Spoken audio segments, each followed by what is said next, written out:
I was standing at my kitchen window in Calgary, watching the February snow fall in thick, heavy flakes, when I heard the mail slot rattle. It was the kind of sound that shouldn't have meant anything, just another piece of junk mail, or a flyer for pizza delivery. But something made me walk over and pick up the envelope immediately. The return address made my breath catch.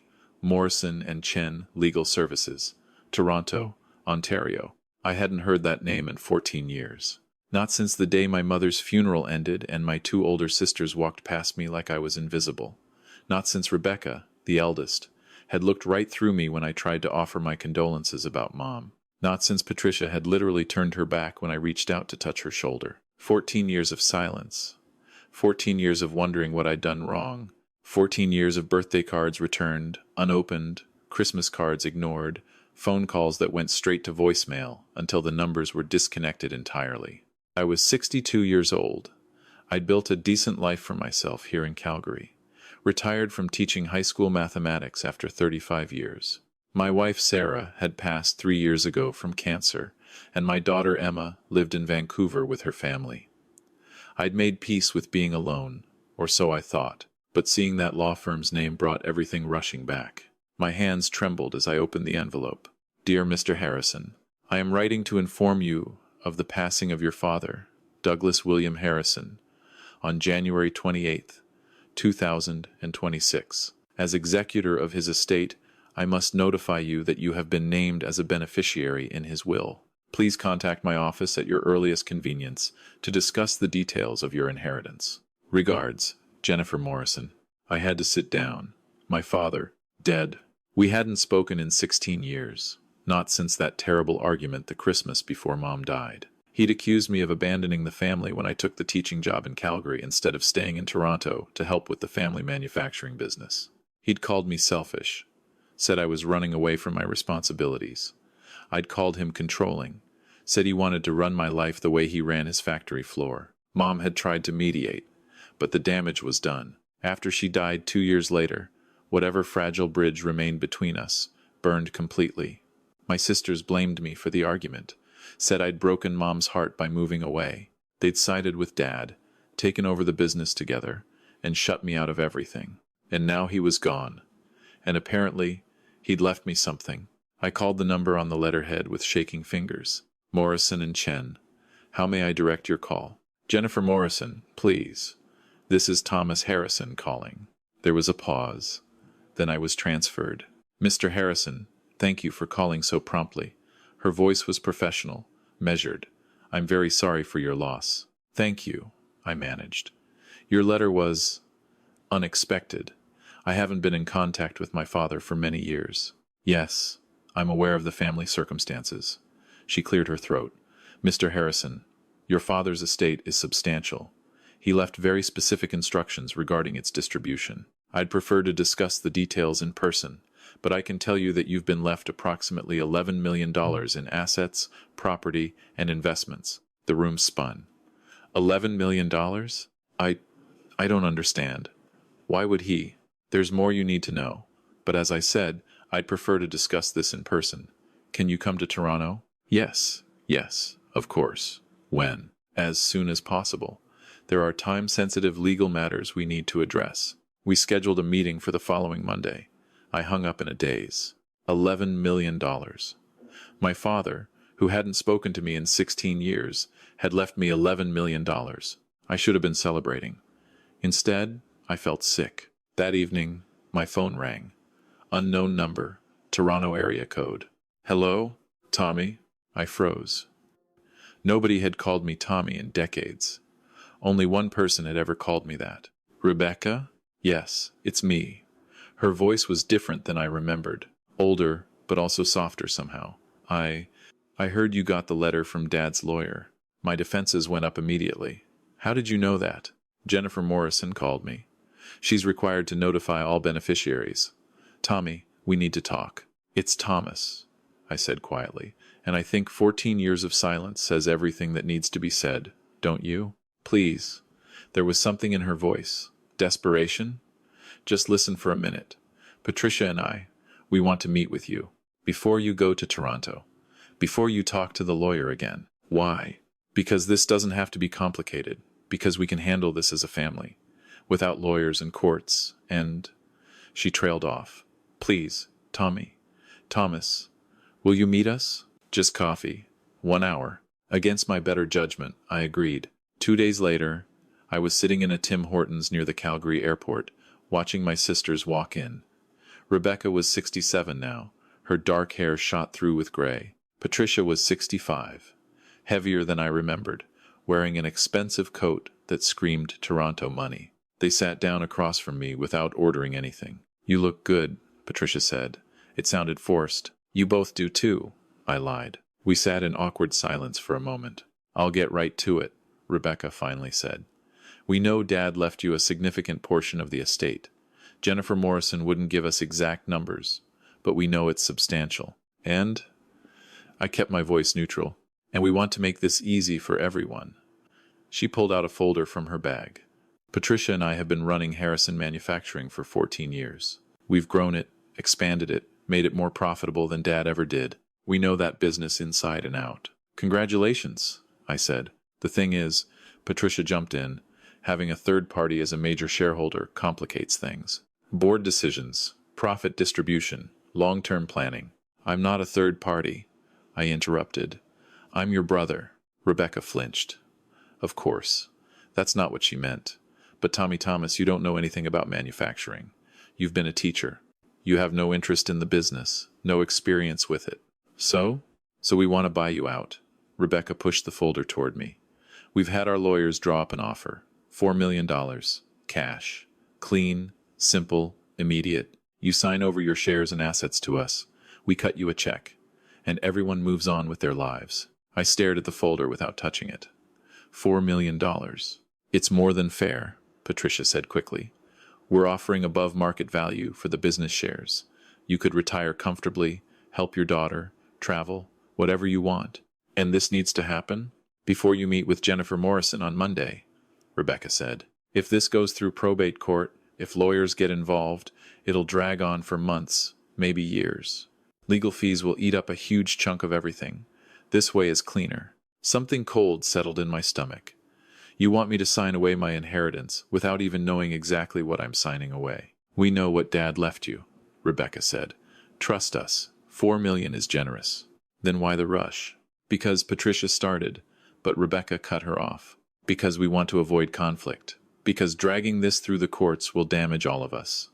Because despite everything, you're still our brother, and we want to do right by you. I looked at both of them, really looked at them. Rebecca wouldn't meet my eyes. Patricia was gripping her coffee cup so hard her knuckles were white. I need to think about it, I said. There's not much time, Rebecca pressed. The offer expires Monday morning. If you don't sign by then, it's off the table, and we'll have to let the lawyers handle everything. Why Monday specifically? Legal deadlines, estate procedures. Jennifer Morrison can explain it better than we can. Rebecca stood up. Please, Thomas, think about it carefully. $4 million. No strings, no complications. Just sign the papers and move on. They left the folder on the table and walked out. I sat there for a long time, staring at it. That night, I called Emma. Dad, what's wrong? You never call this late. I need to talk something through with you. I told her everything. The letter, the inheritance, my sister's offer. $4 million is a lot of money, Dad, she said carefully. I know, but something feels wrong.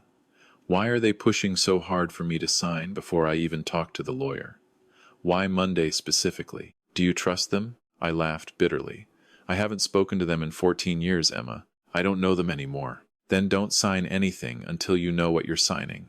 Go to Toronto, talk to the lawyer, get all the information, then decide. She was right, of course. My daughter was always the smart one. But Friday morning, Patricia called. Have you thought about our offer? I'm still considering it. Thomas, I need to be honest with you. Rebecca doesn't know I'm calling. She paused. The business is in trouble. Not failing, but we overextended on some expansion projects. If this estate gets tied up in probate, if the assets get frozen while lawyers argue over everything, it could hurt the company badly. $4 million is all we can afford to offer right now. Please. For the family business. For Mom and Dad's legacy. After she hung up, I sat at my kitchen table, looking at the folder they'd left. $4 million could change my life. I could help Emma with her kids' education.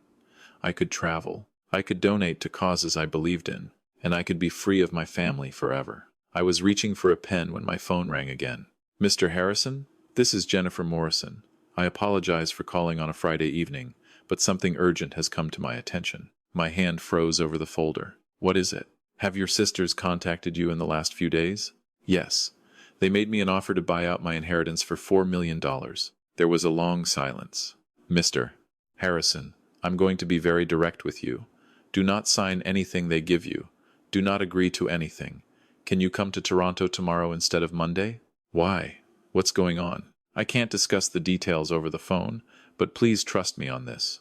Your father put very specific protections in place for a reason. If you sign anything before we meet, those protections are void. What kind of protections? Tomorrow, please. I'll clear my schedule. Can you be here by noon? I booked a red-eye flight that night. The law offices of Morrison and Chen occupied the 20th floor of a glass tower in downtown Toronto. Jennifer Morrison met me in the reception area herself, a woman in her 50s with steel gray hair and sharp eyes. Mr. Harrison, thank you for coming on such short notice. She shook my hand firmly. Please, come to my office. Once we were seated behind closed doors, she pulled out a thick file. Your father came to me 5 years ago to revise his will. He was very specific about what he wanted and very concerned about protecting your interests. My interests? He hadn't spoken to me in over a decade. He was aware of that. In fact, it was part of why he took the precautions he did. She opened the file. Mr. Harrison, your father's total estate is worth approximately $14 million. That includes the manufacturing business, his personal investments, property, and liquid assets. 14 million, I repeated numbly. He left you 11 million of it. The business itself, his personal property in Rosedale, his investment portfolio, everything except his RRSP, and a small trust for your nephew, Rebecca's son. I couldn't speak. Your sisters were left $1.5 million each, with the stipulation that they have the opportunity to buy the business from you at fair market value, which our assessment puts at approximately $7 million if they can secure the financing within 1 year. But they offered me $4 million for everything. Jennifer's expression hardened. Yes, I'm aware. What they didn't tell you is that the business shares alone are worth $7 million. Your father's house is worth $2.5 million. The investments are worth the remainder. They tried to cheat me out of $7 million? I'm afraid it's worse than that.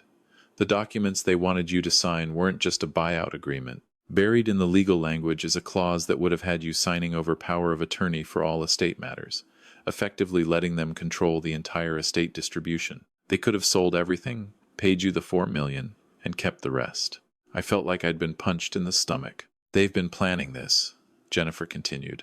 The moment your father died, they retained their own lawyer. They filed papers trying to contest the will, claiming your father was mentally incompetent when he revised it 5 years ago. They lost that petition yesterday, which is why they suddenly approached you with this generous offer. It was a last-ditch effort to get you to voluntarily sign away what they couldn't take through the courts. I almost did it, I whispered. I was about to sign when you called. Your father anticipated this. He included a clause in the will stating that if any beneficiary attempts to defraud another, they forfeit their inheritance entirely. If you'd signed those papers and I'd found out, which I would have, Rebecca and Patricia would have lost their $1.5 million each. That money would have gone to charity instead. Why? I looked up at her. Why did he leave me everything? We hadn't spoken in 16 years. Jennifer reached into the file and pulled out an envelope. He left you this. He asked me to give it to you after I explained the will. My name was written on the front in my father's distinctive handwriting. I'll give you some privacy, Jennifer said, standing. Take your time. After she left, I sat staring at the envelope for a long time before I finally opened it. Thomas, if you're reading this, I'm gone, and I hope Jennifer has explained what I've done and why. I owe you an apology that I never had the courage to give you while I was alive. You were right. That Christmas, 16 years ago, I was controlling. I did want to run your life. I couldn't accept that you had your own dreams, your own path, that didn't involve the business I'd built. I blamed you for leaving because it was easier than admitting I'd pushed you away. When your mother died, I let my grief turn into anger, and I let Rebecca and Patricia feed that anger because it was easier than facing the truth that I'd lost my son through my own stubbornness. Over the years, I watched your life from a distance. I hope you don't mind, but I kept track. I read about your teaching awards in the Calgary Herald archives. I saw the obituary when Sarah passed, and it broke my heart that I wasn't there for you. I'm proud of the man you became, Thomas. I'm proud that you chose your own path, even when it cost you your family. I left you the bulk of my estate because you earned it through your character, not through working in my shadow. The business should be yours to decide what to do with. Sell it, run it, or let your sisters buy it, but on fair terms, not through manipulation. I know Rebecca and Patricia will fight this. They've spent years believing they deserved everything because they stayed, because they worked in the business, because they didn't abandon the family. They've convinced themselves that loyalty is measured in proximity. I hope they'll learn differently, but I'm not counting on it. There's a letter for each of them, too, in Jennifer's care, to be delivered after the estate is settled. Maybe someday they'll understand. Maybe they won't. But I wanted you to know that I never stopped being your father, even when I stopped acting like one. I'm sorry, son. I'm so sorry. With love and regret, Dad. I didn't realize I was crying until the tears fell on the paper. Jennifer came back in quietly and handed me a box of tissues without saying anything. What do you want to do? She finally asked. I wiped my eyes. What are my options? You could accept the will as written. Take the inheritance. Decide about the business on your own timeline. Or she hesitated. Or you could offer your sisters a fair deal. Let them buy the business for its actual market value, $7 million, and keep the rest of your inheritance separate. It would give them what they claim they wanted the business without rewarding their attempted fraud. What happens to their inheritance? The $1.5 million each? That depends. If you want to pursue action against them for attempted fraud, they'd lose it. If you don't, they keep it. I thought about my mother, who'd spent her last years trying to keep the family together. I thought about my daughter Emma, who I'd taught to take the high road even when it hurt. And I thought about my father's letter. Maybe someday they'll understand. Maybe they won't. I want to offer them the business for $7 million, market value, with reasonable terms for payment. They can keep their $1.5 million each. I don't want to pursue fraud charges. Jennifer nodded slowly. That's very generous, considering what they tried to do. It's not about being generous. It's about being able to look at myself in the mirror. I folded my father's letter carefully, but I want them to know that I know what they tried to do. I want them to understand that I'm choosing to take the high road, not because I'm naive, but because I refuse to become what they've become. The meeting with my sisters happened 3 days later in Jennifer Morrison's conference room. Rebecca and Patricia walked in with their lawyer, a sharp-dressed man named Richard Chen, who looked like he'd rather be anywhere else. Thomas, Rebecca said stiffly. Rebecca, Patricia. We all sat down. Jennifer laid out the terms clearly and professionally. Mr. Harrison is willing to sell you Harrison Manufacturing for its fair market value of $7 million. You'll have 60 days to secure financing, with reasonable payment terms to follow. The remainder of the estate, the house, investments, and liquid assets remains his sole property. In exchange, he's choosing not to pursue legal action regarding the fraudulent documents you presented to him last week. Patricia's face went pale. Rebecca's lawyer cleared his throat. My clients maintain that there was no fraudulent intent. Mr. Chen, Jennifer interrupted coolly, I have copies of the documents your clients asked Mr. Harrison to sign.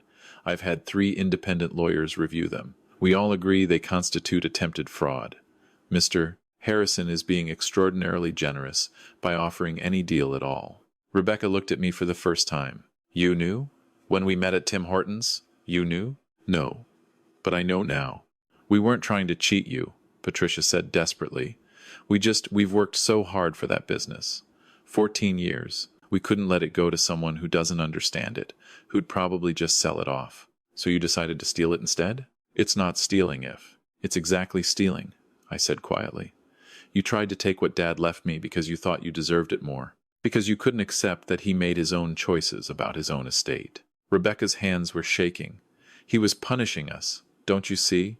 Punishing us for staying, for being loyal, for not running away like you did. I didn't run away. I built a life. There's a difference. You left us. Rebecca's voice broke. You left and never looked back. Mom died heartbroken because her youngest son couldn't even be bothered to visit. The accusation hung in the air. Mom died of a heart attack, I said softly. Not a broken heart. And I tried to visit Rebecca. I tried calling, sending letters, reaching out for 2 years after the funeral.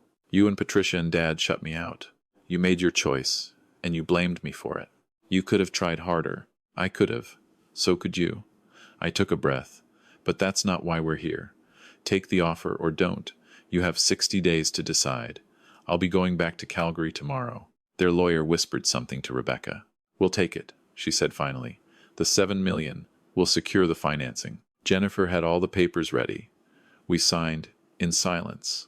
As we were standing to leave, I said, Jennifer has letters for both of you, from Dad. He asked her to give them to you after the estate was settled. Jennifer handed them over. Both my sisters stared at the envelopes like they might explode. He loved you both, I said. Whatever else happened, whatever he did with the will, he loved you. The letters might help you understand why. I walked out without waiting for a response. 6 weeks later, I got a call from Rebecca. The financing went through, she said without preamble. We'll have the first payment to you by the end of the month. Good. I'm glad it worked out. I read Dad's letter. I waited, he said. Her voice was thick with emotion. He said he left us the smaller inheritance because we'd already taken what we wanted from him, the business, his approval, his time. He said you were the only one who'd ever had the courage to walk away and build something of your own. Rebecca. He said he hoped we'd learn to value people over profit, that we'd understand someday that family isn't about who stays physically close, but who stays in your heart. She was crying now. We were so angry, Thomas. So angry at you for leaving, at Dad for the will, at everything. We convinced ourselves we were the victims. You made a mistake. We all have. Patricia won't admit it, but I need to. We were wrong. What we tried to do with those papers, that was despicable. You would have been justified in taking everything, in pressing charges, in never speaking to us again. I know. Then why didn't you? I looked out my kitchen window at the Calgary skyline. Because I learned a long time ago that being right isn't the same as being at peace. And because I'd rather be the kind of person who offers grace than the kind who holds grudges until they die. There was a long silence. I don't know if we can fix this, Rebecca said finally. 14 years is a long time. It is. But it doesn't have to be forever. We didn't become close. We probably never would. But Rebecca called on my birthday that year. Patricia sent a Christmas card. Small steps. Tentative bridges.